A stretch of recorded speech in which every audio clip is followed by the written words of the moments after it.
Zilliqa's price action has dropped by over 24% since late August. But is this a negative, or is this a huge opportunity to dollar cost average, build out those positions for what happens next? In today's video, I'm going to be taking a look at Zilliqa's price action, sharing my thoughts and opinions as to where I think that price action is heading next. As I get into today's video, if you do find it useful and informative, smash the like button. If you're new, subscribe, and let's take a look at what's going on with the price action. So here we have ZIL paired up with USDT.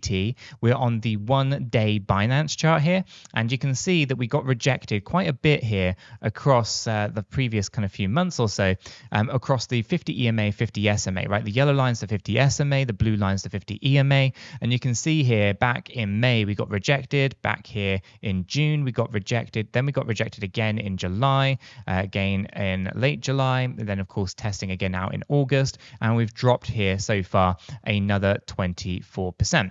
Okay, so is this bad? Well, we've come down quite aggressively, a lot further than maybe we were initially kind of thinking here on the daily chart. We've come down into new bear market lows for Zilliqa's price action. Okay, so it's come down very, very aggressively, but it does show itself with some really interesting kind of areas where we can start thinking about, accumulation. So let's go ahead and break down the structures here on the daily time frame, because we have these initial kind of drops. These are very much, they look impulsive, but they're not impulsive. These are very corrective patterns, bounces, and then bigger corrections. Now, if we measure the distances all the way from where we were back here in February of 2022, and I'm just going to need to zoom in to snap it on there, okay, up to the bull market peak, right? We had a bull market peak for Zilliqa coming in at the 25.691. So very, very good bull market peak. Then we bounced up as there was a bit of a drive around the metaverse and stuff that they were launching, and that happened back here in March of 2022.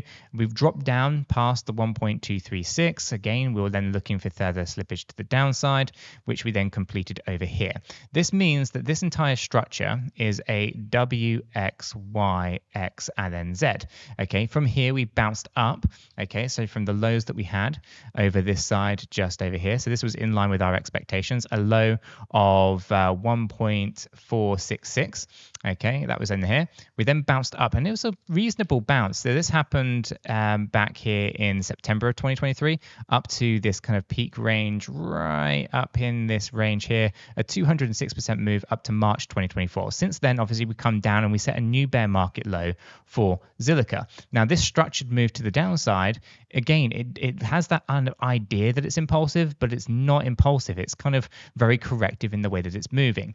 But those structures, again, they kind of give you the idea that maybe we got ourselves another mini W, X, Y, X, and Z pattern. And you can see here, we come down lower than the 1.236 once again, and we look for that next move. So we just want to do some due diligence. We want to make sure that this is exactly correct, and we're, not just kind of roughly putting these Fibonacci's on these levels. So our wick high on the 24th of April was coming in here at 0.02848.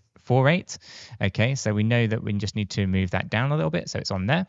And then, of course, we want to check how deep this went in terms of this wick over here. You can see our 1.236 comes in at 1.077, and our wick low over here is 1.077. So it didn't go down deeper than this area. That means that actually this could be a complete structure. Let me show you what that looks like. Okay, so if it's a complete structure, we have a W, X, and Y. So what does that mean? Well, it would mean that we don't necessarily have to go down into a Z wave. And typically a Z wave would only happen if the Y exceeds 1.236. So we either have a reset here, which does look very much like we have reset coming in at this particular level from the 5th of August up to the 11th of August, the initial surge, the pull to the downside.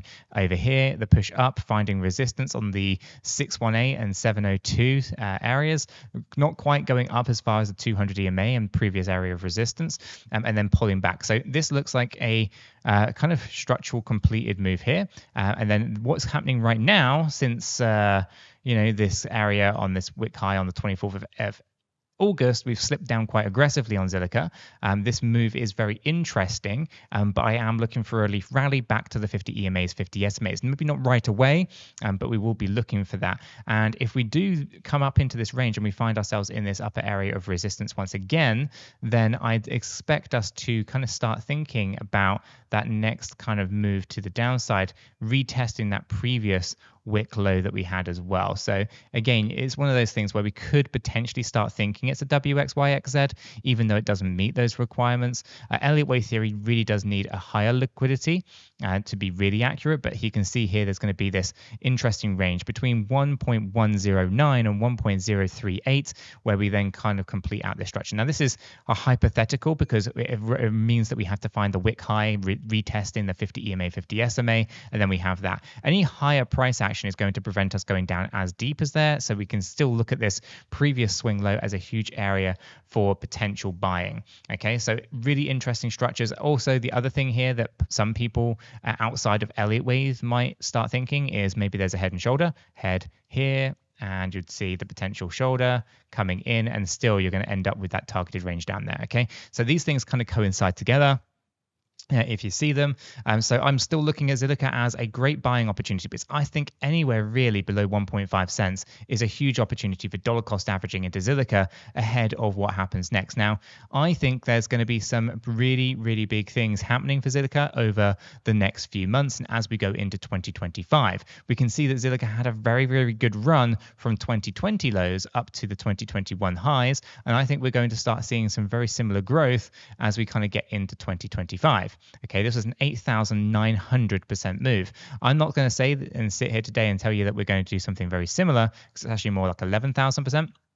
But I think a retest of those previous highs, I think we're something that we can be kind of talking about and potentially expecting. If we do come down to, let's say, 1.114 and we retest those previous highs, it's a 2,196%. And if we go up into a new all-time high, which we have the potential for, then we're going to be talking about significantly higher price action. Now, how high does that price action go? Well, it's going to be an interesting one to kind of point out, because there's some huge potential in there. We go ahead and just pull these fibs on. And I'm just going to roughly do this because it's not going to be super accurate until we get an exact low. So I'm going to put this at approximately 1.1, and we can see the idea of moving up more aggressively. I'm going to say that the 786 is going to be an interesting point at around 44 cents. And if we kind of go up towards that range, that's going to be an about 3,800% move for Zilliqa. As we kind of bottom out here, though, we are going to be able to kind of be more predictive over where Zilliqa is going, and that's some pretty decent gains. In terms of kind of some of the more kind of well-known projects that have been around for a while, the kind of gains that you can see here with Zilliqa are going to dwarf those of some other well-known projects, in my opinion. Right? We don't expect massive gains from Bitcoin. We don't expect massive gains from Ethereum, from maybe Polkadot and Algorand, XLM. Some of the ones that have been around for a while, probably not going to have as significant gains as we would see here with Zilliqa. Okay, so not all projects are the same. Their tokenomics sometimes shift, they change, and there's some interesting developments coming for Zilliqa as well. I'm going to put out a review on Zil, so if you want to know a little bit more about what is coming, you're definitely going to want to watch out for that one. And guys, that's going to wrap up today's video. If you found it useful and informative, smash the like button. If you're new, subscribe, and if you haven't done so yet, guys, check this video out. It's not one you're going to want to miss.